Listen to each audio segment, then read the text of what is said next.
어제에 이어서 오늘도 코로나19 신규 확진자가 100명대를 기록했습니다. 네, 서울 강서구에선 어린이집을 중심으로 집단 감염이 일어났습니다. 자세한 내용 송성환 기자와 알아보겠습니다. 네, 송 기자. 이틀 연속 다시 또 100명대를 유지하고 있어요. 네, 오늘 자정 기준 어제 발생한 코로나19 신규 확진자는 모두 125명이었습니다. 네. 국내 지역 감염은 110명, 해외 유입이 15명이었는데요. 서울 등 수도권에서 92명이 발생했고 부산에서 7명이 신규 확진됐습니다. 지역 발생 환자 수도 다시 세 자릿수로 돌아갔는데요. 특히 수도권 지역 발생 확진자가 30명대까지 떨어졌다 다시 크게 늘고 있습니다. 방역당국은 코로나19와 더불어 맞이하는 이번 추석은 이동과 접촉을 최대한 줄일 수 있도록 고향 방문과 여행을 자제해달라고 재차 당부하기도 했습니다. 예. 이런 와중에 또 서울 강서구에서 어린이집을 중심으로 집단 감염이 일어나지 않았습니까? 이 감염 경로 확인됐습니까?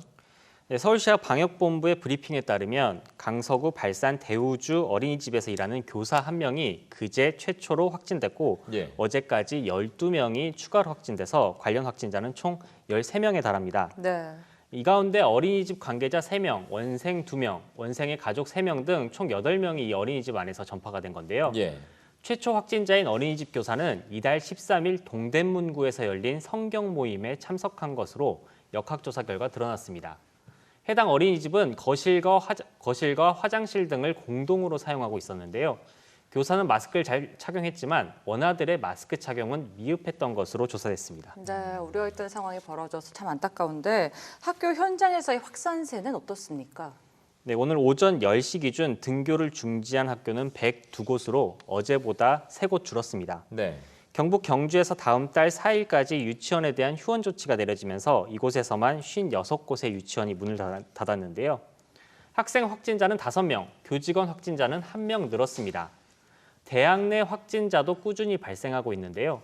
지난 16일부터 한 주간 발생한 대학생 신규 확진자는 36명으로 9월 개강 이후 총 102명의 신규 확진자를 기록하고 있습니다.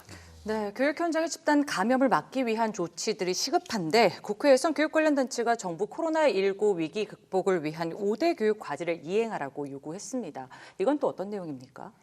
네, 강득구 더불어민주당 의원과 교사 학부모 연대단체는 오늘 국회 앞에서 5대 핵심 교육대책 이행 촉구 기자회견을 열었습니다. 먼저 이들 단체는 사회적 거리두기 1단계에선 유치원과 초등 1, 2학년은 전면 등교를 하게 하자고 주장했습니다. 기초학력 부진을 막기 위해 어린 학생들은 등교를 허락하고 기초학력이 부진한 학생들을 전담할 교사도 현장에 배치하자는 겁니다. 또 고교 수험생들의 입시 부담을 줄이기 위해 수시에서 수능 최저학력 기준을 폐지하거나 완화할 것을 주장했는데요.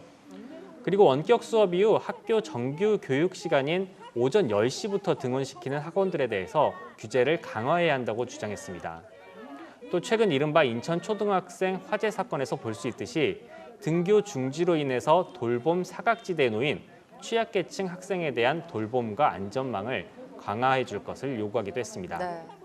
이 밖에 재난 상황에서의 교육 과정을 보급해 교사 관찰형 평가를 확대하자는 주장도 내놓았습니다.